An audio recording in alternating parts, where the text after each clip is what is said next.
नाज़रीन आदाब, खबरों में आपका खैर मकदम है। मैं हूं असलम बे। वज़ीर आज़म नरेंद्र मोदी अपने पार्लिमानी हल्का वाराणसी के दौरे पर हैं। वज़ीर आज़म ने अपने प्रोग्राम का आगाज़ जंगमवाड़ी मठ से किया। स्टेज पर पहुंचने पर वज़ीर आज़म का शानदार खैर मकदम किया गया। उन्होंने श्री सिद्धांत शिखामणि ग्रंथ के 19 ज़बानों में तर्जुमे किए गए एडिशन और उसके मोबाइल ऐप का भी इजरा किया।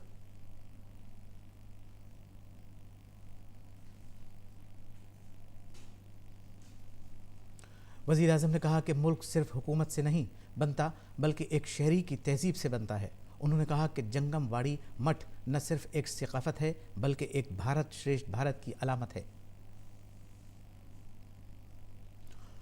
वज़ीर आज़म मोदी ने अयोध्या और काशी के खुसूसी रिश्ते का जिक्र किया और इसे तारीखी दौरा करार दिया।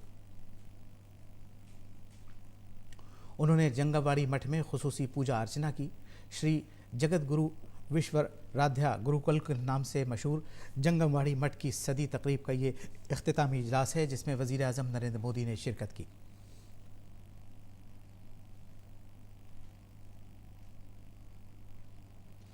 इससे पहले वज़ीर आज़म नरेंद्र मोदी जब वाराणसी के बाबतपुरा एयरपोर्ट पहुँचे तो एयरपोर्ट पर उनका ज़बरदस्त इस्तकबाल किया गया। उनका इस्तकबाल करने वालों में गवर्नर आनंदीबेन पटेल, वज़ीर आला योगी आदित्यनाथ और मरकज़ी वज़ीर महेंद्र नाथ पांडे समेत दीगर लीडर शामिल थे।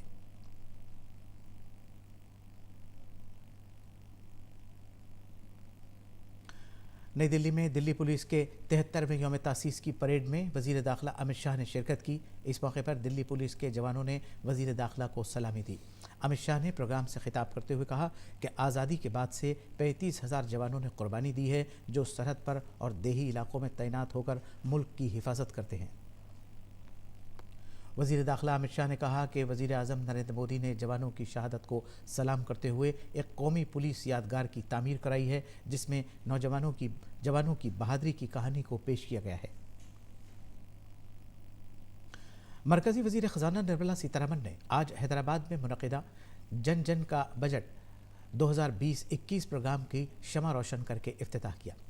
इस मौके पर उन्होंने कहा कि बजट में अवाम का ख्याल रखा गया है। उन्होंने कहा कि इस तरह के प्रोग्राम का इनेकाद करके बजट के मसले पर अवाम से रूबरू होते रहेंगे। नक़ल मकानी करने वाले जानवरों, परिंदों और दीगर जानदारों की नस्लों के तहफ़्फ़ुज़ के सिलसिले में 13वीं कॉन्फ्रेंस ऑफ पार्टीज़ यानी COP13 गुजरात के गांधीनगर में मुनक़िद की जाएगी। 17 फरवरी से 22 फरवरी तक जारी रहने वाली कॉन्फ्रेंस COP13 में दुनिया के कई मुल्कों के नुमाइंदे शिरकत करेंगे और तेज़ी से मादूम होती हुई नस्लों के तहफ़्फ़ुज़ के बारे में तबादला ख्याल करेंगे। मरकज़ी वज़ीर प्रकाश जावड़ेकर ने कहा कि इस कॉन्फ्रेंस में 130 मुल्कों के नुमाइंदे शिरकत करेंगे। वज़ीर आज़म नरेंद्र मोदी कल इस कॉन्फ्रेंस का इफ्तिताह करेंगे। 22 फरवरी को प्रोग्राम का इख्तिताम होगा। आम आदमी पार्टी के कन्वीनर अरविंद केजरीवाल ने आज तीसरी मरतबा दिल्ली के वज़ीर आला के ओहदे का हलफ लिया। दिल्ली के लेफ्टिनेंट गवर्नर अनिल बैजल ने अरविंद केजरीवाल और वज़रा को ओहदे और राजदारी का हलफ दिलाया। आम आदमी पार्टी ने हालिया असेंबली इंतखाबात में दिल्ली की 70 में से 62 सीटें जीती थी। पुर्तगाल के सदर मार्सिलो डी सूजा का सनीचर को महाराष्ट्र के राजभवन में गवर्नर भगत सिंह कोश्यारी ने पुरतपाक खैर मक़दम किया। साथ ही एक मीटिंग में महाराष्ट्र और पुर्तगाल के दो तरफ़ा ताल्लुकात पर बातचीत की गई। मीटिंग में सनत और कानकनी के वज़ीर सुभाष देसाई और सियाहत और प्रोटोकॉल के वज़ीर आदित्य ठाकरे भी मौजूद थे। जापान के भारतीय सफारतखाने ने बताया है कि जापान के एक जहाज़ में सवार कोरोना वायरस से मुतासिरा 3 भारतीय शहरियों की सेहत में बेहतरी आई है और जहाज़ पर सवार किसी दीगर भारतीय के मुतासिर होने का कोई नया मामला सामने नहीं आया है। फ्रांस में कोरोना वायरस से मुतासिरा 80 साला चीनी सयाह की मौत हो गई है। कोरोना वायरस से मुतासिरा शख्स की एशिया से बाहर मौत का ये पहला मामला है।